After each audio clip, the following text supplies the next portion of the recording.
So, hello, my friend, and thank you so much for joining us today, especially in a time when our world is so overwhelmed with stress and external things that pull us in a million directions. Anxiety is at an all-time high in people. And even myself, I've experienced it even just this morning, as you know, from the pre-show. We need you in our world. We need you to help us find our calm within and, you know, separate ourselves from the chaos. And you're going to help us tap into that today. So I am truly grateful that you are here today. And I'm honestly just so honored to have you. Oh, thank you so much, Corliss. I am so happy to be here. This was an intuitive hit, my favorite hits, and I just said yes to the calling. So I hope I can provide lots of support and service here today. Oh, I have no doubt that you can. Now, just so everyone's aware in my audience, Tania and I have actually never met in person, yet she's been working with me for a little while now. And even her voice calms me. I need you to know this, Tania. Oh, Just even your voice, it's like I'm freaking out a little. I got stuff going on. Something happens, and I reach out to Tania, and she sends me a voice note, and I instantly feel a sense of calm. So, where should we begin today? Besides everybody hearing your voice, where should we start for the yeah. person who is feeling overwhelmed or stressed? Yeah, wonderful. Well, a little bit about me. I am a mindset coach, manifestation mindset coach, and that's how Corliss and I met in a beautiful community. And I am a mom of three girls, twin mama at that. So I say I was always brought into the chaos, but I have found that perfect calm within. I am an entrepreneur as well, real estate investor. So we have lots going on. So I've had lots of opportunities to find the calmness, and I love sharing them. So, being a busy mom from a young age in my 20s there, I knew right away that I had to take control and find that inner calmness because I found myself spiraling, if you know what I mean, right? Letting the outside world take advantage, letting my schedule take advantage of me, and I just didn't feel myself. I didn't feel myself. I was kind of losing control of everything around me. And I made a decision. I said, no, I have to do this for myself. I have to do this for my family. And from then on, I have been a personal development junkie, spiritual junkie, of all things that help me find my inner calmness. That's amazing. So you've been studying this for a long time, and it was triggered by life experience. It's like, Yeah. hey, I can't let this keep happening, which I think that our entire listening audience today is going to be like, I know exactly what that feels like. I'm a busy mom, working person. How do I do it all? So take us back to that time. So you're a single, or not a single mom, you're a young mom with twins. Mhm. What else was going on in your world that Yeah. that had you go, okay, I can't do it like this anymore?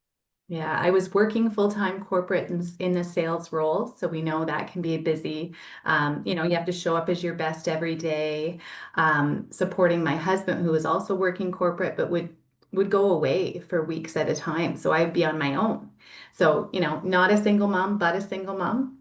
And then I was actually pregnant too for my third child at that time, and I just found I was showing up, trying to do it all every day and running on empty every day. So I just knew there was that inner calling inside of me, that inner voice that said something has to change here. So that's where things started for me, and then it just spiraled. And what did I do first? I picked up books and I started getting up about 30 minutes earlier for Mm, myself, and that's where it all began. interesting. So, would it be fair to say that you had this feeling of like, I got to do something? But I know for myself, and I know for other people that I've worked with, that you have that knowing, but you just don't do anything with it because you don't really know what to, or that it's like, I'll do that later. I know I have to deal with it, but I'll deal with it later. So, have you ever had that experience? Is the first part of that question. And the second part is what made it, what made you say, no, I'm making this a priority? Yeah, 100%. Oh, yeah, I still have those moments, right? But now I've not conquered. It's the self-discipline. It's choosing me, right? It's just, the emotional impact of something that happened. And I can remember the time when it happened. My little girl, she was about 3.5, almost 4, and she said, Mom, you're so busy. You're so busy. You're always so busy. And as a 4-year-old, did she really know what that meant? Maybe, maybe not. But it really stuck with me. And I thought, okay, I don't want to be known as the busy, busy mom, you know? So that was the time that I was like, I have to make a choice. I have to choose me. I have to set time aside for me and for this. It was important to me. Nice. So you started with 30 minutes a day. Mhm. Tell us about that. Yeah, yeah. So I am a fairly disciplined person when it comes to habits. Yeah, I like to sleep in. I like to, eat ice cream and things like that. But when I put my mind to it, I can do it. So I just said, I actually started with, you all know Mel Robbins. Obviously, you just met her not too long ago. Yes. I actually picked up that 5 second rule book. And we all know that, the 5, 4, 3, 2, 1. And I thought, okay, I'll pick it up. I'll try it out. And the alarm clock would go off and I'd count backwards. And I would literally put my feet on the ground and say, okay, get up. Because after that, you start making excuses, the 5 seconds. That's what that book is all about. Yeah. So I just started to get up. And then I think the first few months I got up and I would do like a little reading, sometimes gratitude journaling. And then I started to incorporate like a workout in. So I would just try little things and see, experiment. I like to do experiments. If something's not working for me, I don't stick with it. I move on to something else.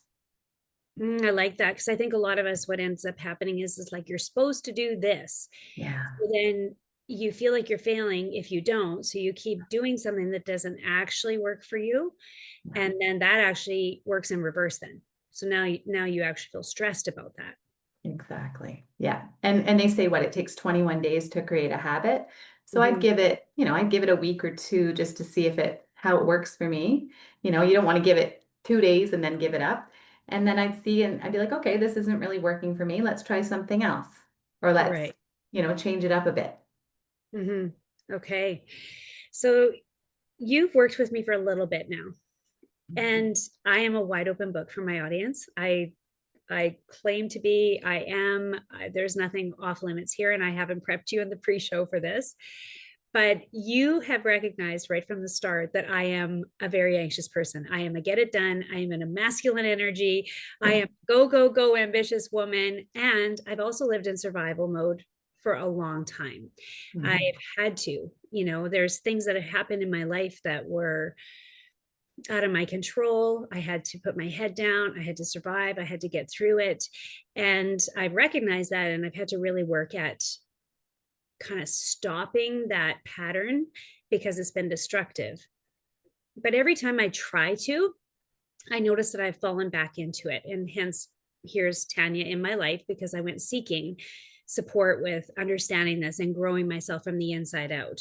One of the gifts that you've given me the most is that calmness that I mentioned earlier, is that I can reach you and you've said to me, okay, this is about you. This is about calming you. This isn't about doing more and trying to get through the program that I'm in or anything like that. So you're welcome to use me as an example as you explain how you recognize it, that you need it, and how to calm yourself, and that it's not something we chase. It's not out there. You can't make it happen, so to speak. I love that, Corliss, and I love your authenticity. That's what I loved about you from the moment that we met. So thank you for that. And yeah, of course, calmness is within. It's not something that we have to chase, right? A lot of us think of that. It's something that we have to. Like even you asked me at the beginning of this episode, um, tell me about what you did. Tell me, how did you do this? We always talk about it's not the how, right? It's not about the how. We're not responsible for the how. We're responsible for showing up every day, right? I just say, show up, be you. And a question that I ask you a lot is, what would you love? Mm. Right? And just let it flow because from a young age, we stopped being asked that. Maybe some of us weren't even asked that in our lives. What would you love, Corliss? Like, what would you love, Tania? I don't really remember being asked that. Even in the schools, they don't ask that much. So that's a question that I love to ask a lot of my clients. Maybe, you'll say, well, it's not working this way, or I want that, or, I want it to go this way. I said, well, in a perfect world, wave the magic wand. What would you love? And that took a little bit for you to get to, right? At some times it can take a Yes. little bit to get through that Yep. because we start thinking of the limitations, right? And we often talk about too coming from the end. Now, Yes. coming from the end, it's not really the end, right? It's what would you love and then live that way every day. So we recently did a bless and release little tool that I like to use, and we did that last week. And what that is we take what we're currently thinking, maybe some limitations around a current, say, um, goal that we're working towards or an event, and we put it on paper and we put it in the middle and we get all of those limiting beliefs out, what we're thinking of it. It's not happening quick enough. I'm worried about this. The amount of people aren't going to show up. We get all of that yuckiness on paper because that's limiting us, right? And Right. then we let it go. We surrender to that. And then on the new piece of paper, I have you write, what would you love? And right in the middle, you put your new affirmation, your new intention, right? I want to sell out whatever it is, the big stadium. You want to sell that out. You want to have a big impact on all these women. And then you put around it all the empowering thoughts you have about that. So that's the little exercise that I took you through last week. But it Mhm. really is simple as what would I love? And getting in that beautiful flow state, the feminine energy that is all within us.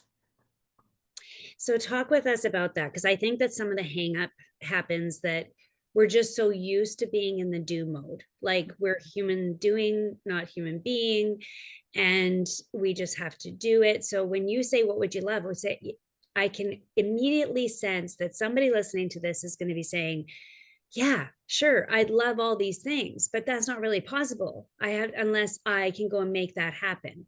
So what would you say to that person?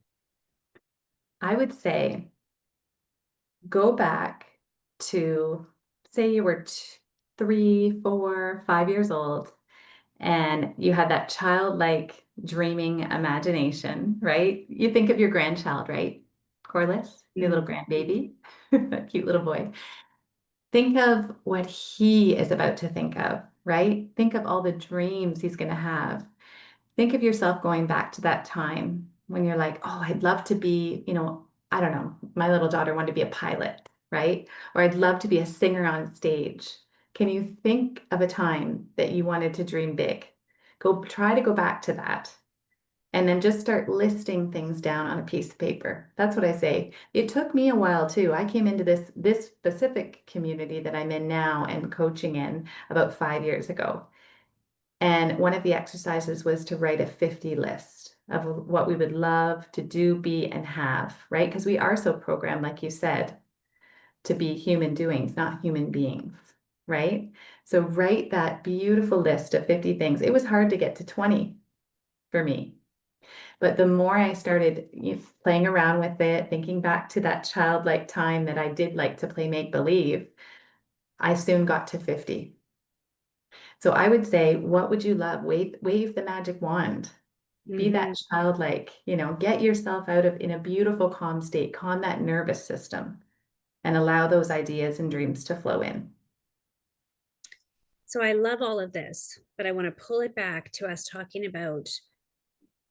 So I love all of these are the things that I love, really getting connected to those things, releasing the limiting beliefs that are around that and trying to stay centered with that. But the body reacts too.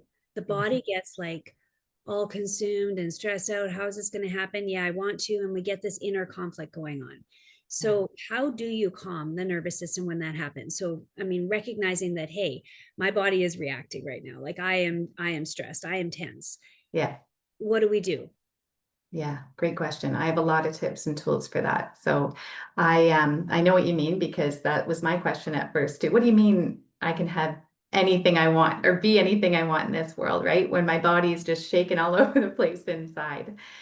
You want to definitely give yourself grace while you're going through this, right? You don't want to discredit those feelings because what happens when we suppress those feelings, they get stuck and they become, an illness. They could become an illness. So we want to really get out them. That's why the journaling is so important. And even with that bless and release exercise, right? All the feelings you're feeling anxiety, feeling worry, get it out on paper. Then you release it, right? It's an exercise to release that physically. We even ritualized it a little bit, right? We had a little bowl, we ripped it all up, but you can just do something like that. For me, I use a lot of breath work too, or I'll use an affirmation like I am safe, Mm, right? You are worthy. I love affirmations like that, right? I am fearfully and wonderfully made. I'd say that all the time with my daughters. I am confident, whatever it is. And sometimes I'll use music to make me feel calm as well. So whatever those tools are, and it's community as well. The people that I'm surrounded with, and as you know, Corliss, and our community too, to have other people studying this work, especially as an entrepreneur, yes. is so, so important. Community is everything. So I said a bunch of little tools and tips there. But again, it's just like what I said with the morning routine. It's finding what works for you to calm your nervous system.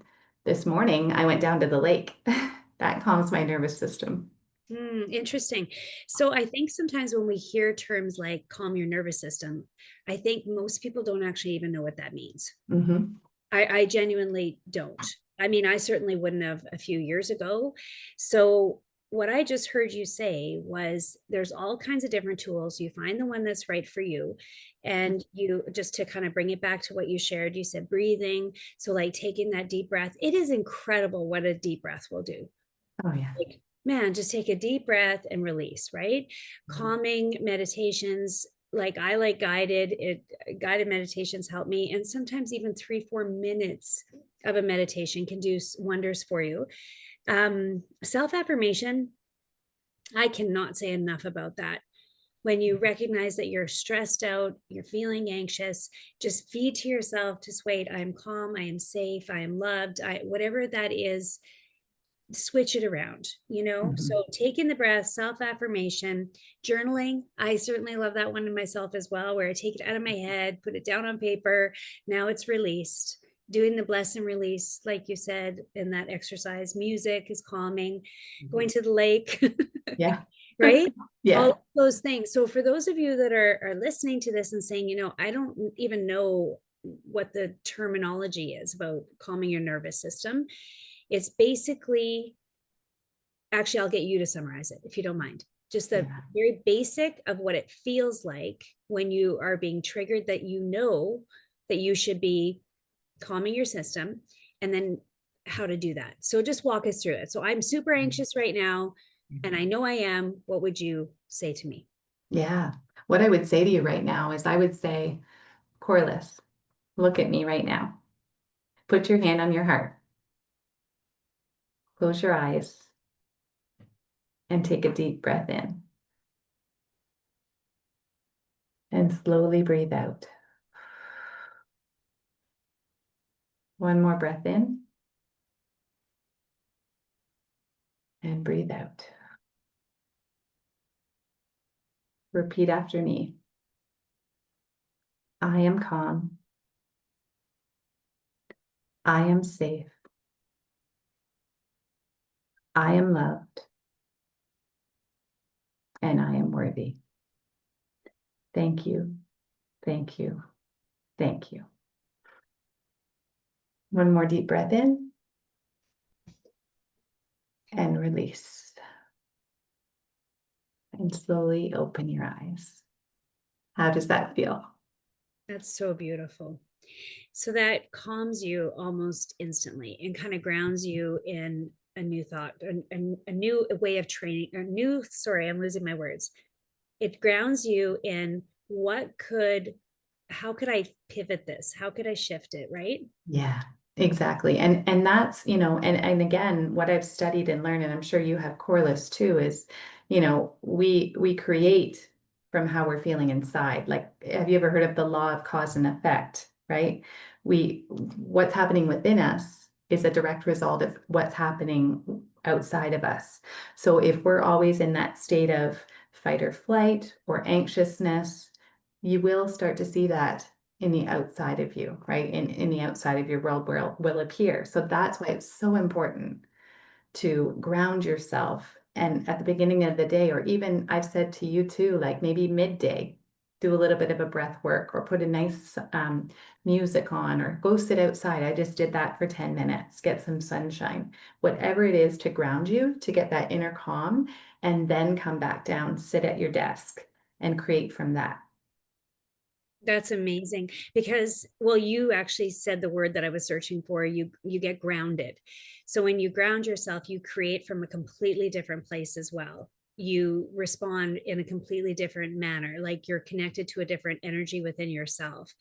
I call it a reset. Yeah. It's like taking a reset moment every now and again, just checking in with yourself. And I mean, the fact is that things happen. So this morning, even just before we were about to do the podcast episode, I had to push us back a little bit because I had to go to the doctor. So I got out of the shower. I noticed something, significant that was there that was not there before. It was a little scary. I instantly found myself very nervous, upset about it. And I was like, okay, I'm going to go to the doctor. That's going to make me feel better. I messaged Tania to push the podcast recording back, and she said, it's going to be okay. And, Yeah. sometimes someone else saying that to you, but also you can say that to yourself. It's Mhm. going to be okay. Just take a breath. It's going to be okay. Worry is a waste. It doesn't change anything. So you'll deal with it one step at a time and just ground yourself in that. So I had my own little reset moment this morning just before we recorded. And I don't think it's coincidence that that happened to be today. I don't think so either. Interesting. Interesting. So live and learn through me. I just had that experience. And when you have those, you can calm yourself with a quick breath, some self affirmations, and just ground yourself and then come back to it.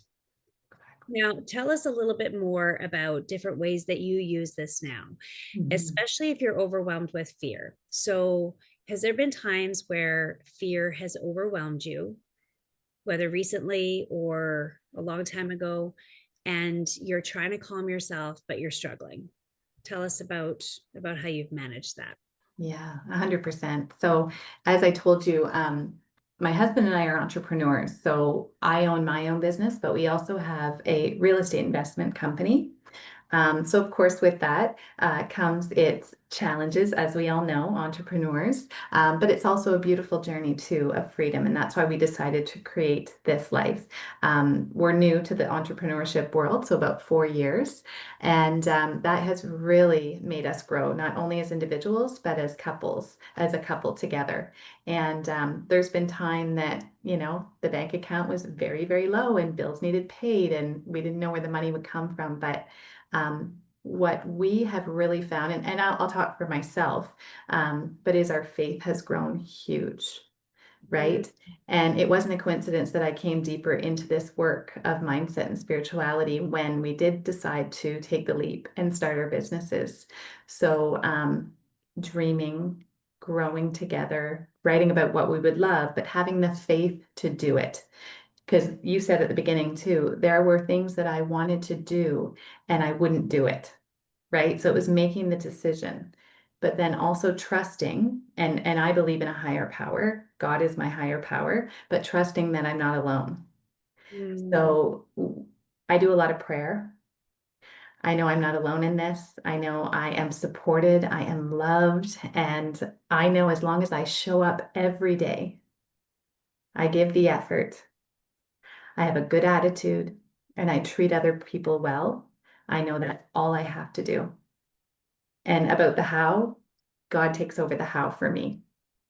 So it's been a faith journey for me and strengthening my faith and watching it all. And when I'm going through it, I can't see it all, but when I look back, I see where God was in it all and has knit it all together. So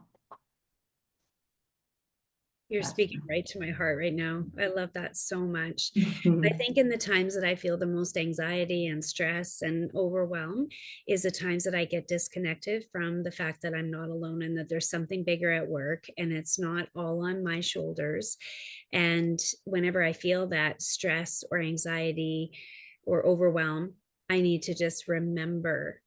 I need to remember number one, who I am, and that I've been through things like this before and I can come through it again, and that I don't have to do it by myself. And that feeling of discomfort, and stress has a way of telling me, or it's like a signal that Mhm. I'm supposed to come back to that. I'm supposed to come Mhm. back and remember that. Come back to the spirit of this. Come back to the spirit of you're a part of something bigger, and Yeah, just trust it and have faith that it's all going to be okay. that's right. Yeah, I love that. It's time for the reset, right? That's when those feelings start to come. It's like, okay, reset. Reset. Yeah. Mhm. Reset. The 2-second reset is actually a book that I'm launching this fall. So I'm quite excited Love about it. it. That's awesome. I haven't told you about this yet. No. The 2-second reset is change your life in the blink of an eye. And Mm. there's so many different situations that happen in our lives that in 2 seconds we can reset, Yeah, and come back to purpose, or come back to the thoughts that serve you, or come back to how you want to respond in a difficult situation. Like there's so many day-to-day moments where we can reset and shift our lives in such a significant way, and we can do it in 2 seconds. yeah. And it actually was inspired by a story, a true story of something that happened in 2022. And I was so inspired at that point that I pulled out and I wrote for days and days, and I wrote the entire manuscript Wow. in just a few days. And then I set it aside and did nothing with it. I didn't know what to do with it. And turns out in this full circle moment, it has come full circle because in working with a coach in my speaking business, I was sharing this with her and she said, I love that. What have you done with that? And I said, you know what? I haven't done anything. It's just sitting there getting dust. Like, I don't know what to do with it. So it turns out that it's come full circle in the coaching program where it's becoming just kind of a part of my brand of Reset to Rise. And the book will launch this fall. But we Wow. also have these reset moments where they're like, bring us to our knees. I've suffered some pretty significant loss in the last little while. Um, we go through moments like divorce or relationships ending or businesses closing or pandemics and things like that. Those are the big reset moments. Yeah. So we have those as well. And also how we respond to those and what we Mhm. do with those and how we allow it to guide us, towards who we're supposed to be and fulfill our purpose. All of that is a part of my strategy for reset and a part of the bigger picture. So my Beautiful. listening audience didn't even know this until this moment because I Ah, haven't actually shared it publicly yet. So aw, congratulations. That's exciting. yeah, it's quite exciting. And it's like in a moment we can come back to ourselves. That's Mhm. really what the reset is. It's a moment of coming back to ourselves. Exactly.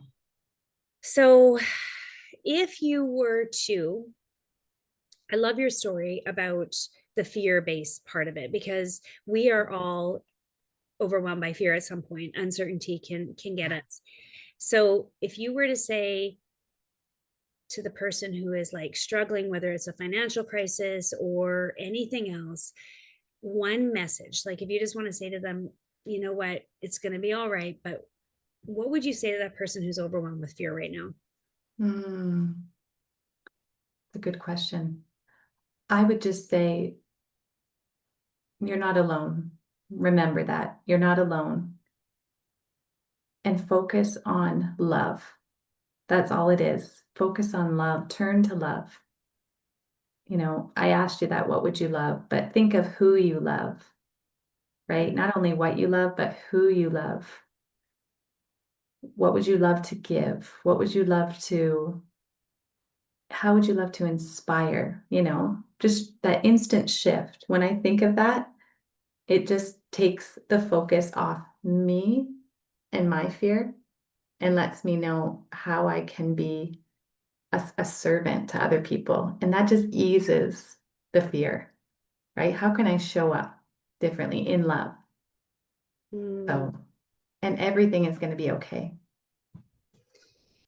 We've never talked about this before, but I'm wondering if you've ever heard that the two major emotions are love or fear, like, and Mhm. every other emotion is stemmed from that. Yeah. So basically, what I'm hearing here is that you're teaching us that you can, if you're in a state of fear, you can switch it to love. Mhm. Yeah. Yeah. Instantly. If you're in fear, you're not in love, right? So how can you, and just a little instant little shift, like you said, the 2 second, 2 minute, 2 second reset. Think of someone that you love. Like just think of their face right now.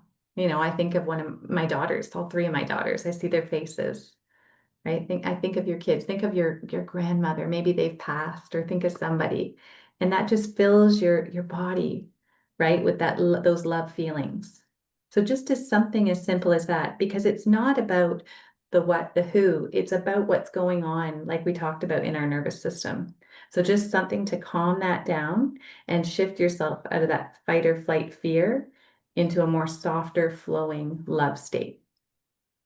Incredible. So Hmm. I have this person in my life that has a teenager, Hmm. and this teenager was, causing kind of havoc in their family. And this, I caught myself saying out loud, what would love do, like, to the parent? Hmm. And this parent looked at me and said, I have no idea. And I said, well, then that's what you need to look at. Instead of reacting, instead of like giving them heck or shaming them for their behavior, what would love do? Because I think that underneath it, there's something going on here that's causing this child to behave this way. And I think what they need right now is love, not to be criticized, not to be, you know, they're probably already being hard on themselves. So like, let's just not do that. And let's think about what love would do instead. And Yeah. that's a grounding moment too, right? Oh, 100%. I have family members that are ill currently, and it can be difficult, the situation that we're in, and I can paint a very fearful picture. Mm, But every time I feel myself going into that fear, that doubt, that worry, I go to their heart, because it's not a fear issue, it's a heart issue, right? So I think of their heart, and I think there must be something in there that's going on that's having them make these choices, like you just said. mm, yeah, So I think of the present moment and I think, okay, they called me today. We're speaking today. They need love, right? mm, I can bring them, a coffee. Or what is one thing that can just help me shift that thought of fear towards them, or that, because we've all been there, especially as parents, right? yeah, yeah, What's one thing? Because it's that little inner child calling out for help, exactly. right? So just shift to love. What does their heart need? I like that you said that because it seems to me Mhm. that we could even, it's our inner child sometimes. Mhm. We're like freaking out. We didn't get what we needed, way back when, and it still lives in us. So you can give that love to yourself too. Yeah, exactly. And that this kind of flows into this. I was recently with another mentor friend of mine, and I was saying, I felt this feeling. I hadn't felt it in a while, but the overwhelm come up. And he said, sometimes rather than just like have it go away, I welcome those feelings. Like I welcome them saying, okay, come on in. I'm feeling this way right now, and that's okay. It's okay to sit with that for a couple minutes and just be like, yeah, I am feeling overwhelmed, right? That is that, like, I'm not discrediting them. I'm not ignoring them. I am feeling overwhelmed in this moment. And then you just say goodbye to them, right? Release them and Right, turn to love. So I thought that was such a beautiful exercise of, instead of like blocking them and saying, I don't right. want to feel this way, be like, okay, you're here right now and that's okay. Yeah, yeah. Well, it loses its power that way. So it's Hmm. like you're not trying to like push it or stuff it down or ignore it. You're actually just acknowledging it. So you're not denying your feelings in this sense. Yeah. Instead, you're just saying it's okay. You're there. That's all right. Acknowledgement. And we can do that with our children and our loved ones, right? Like you just said, like the teenager or the family member, right? We can do that too, as well. Wonderful. Wonderful. Mhm. Do you have anything else that you feel is missing in our conversation here that Ah, somebody needs to hear? hmm. I think the big message at the end, I think we've covered a lot today, Corliss, but I think just knowing that you are worthy of this beautiful life of flow, of love, of ease, right? It doesn't have to be hard, right? God didn't make it hard for us. He wants it easy. He wants it loving. He wants us to all just come together and create and just share the love. So just trust, get into a good community that's going to support you. Find a mentor. If you don't have one, find a mentor. I know, Corliss, you've had several mentors. I've had several mentors. And yeah, just dive into that inner child. Like, what would I love? You know, you can redirect your life at any moment for the better. Redirect your life at any moment. That's a reset. That's exactly what it is. And actually, I wanted to, before I ask you the three closing questions, I did want to highlight something that you said in case the listener missed it. It doesn't have to be that hard. It doesn't have to be hard. It could just be a calming, grounding. Every time you catch yourself, it doesn't have to be that hard. Take a deep breath and know you're not alone. I love that. So good. Okay. So this is what I call a real leadership podcast. So, a real leadership to me, the reason I called it that or the tagline is that is because I believe that leadership is about influence and impact. And it's not necessarily about title or role. It might be, you might have a title and you might have certain roles that you play, but it's not just about that. It's about influence and impact. Tell me what leadership is to you, though. Leadership is doing God's work, being a servant to others, and shining my light so bright that makes a huge impact. You do shine that light so bright. Oh, so good. And a book or a podcast that you want to recommend, like that you've, especially on this topic, something that everybody needs to read. Yeah. Oh gosh, I have several books. I mean, I would say I love a mentor that I mentor with right now, and we both mentor under is Kathleen Cameron. She has a wonderful podcast, Manifested, with Kathleen Cameron. Check that out. But a book, oh gosh, I have several books too, and the faith-based, all that. I'm a big Rick Warren fan, The Purpose-Driven Life. I love to be a servant, so that would be one that I can think of right now. Okay, awesome. Mhm. And the final closing question, based on all of the highs and all of the lows and everything that you've been through in your life, if you could just leave one final piece of advice, what would it be? It's all going to be okay. Mm, take a deep breath. Yeah, That's a perfect closing thought. Thank you so much. you're welcome. Thank you for having me. Mhm.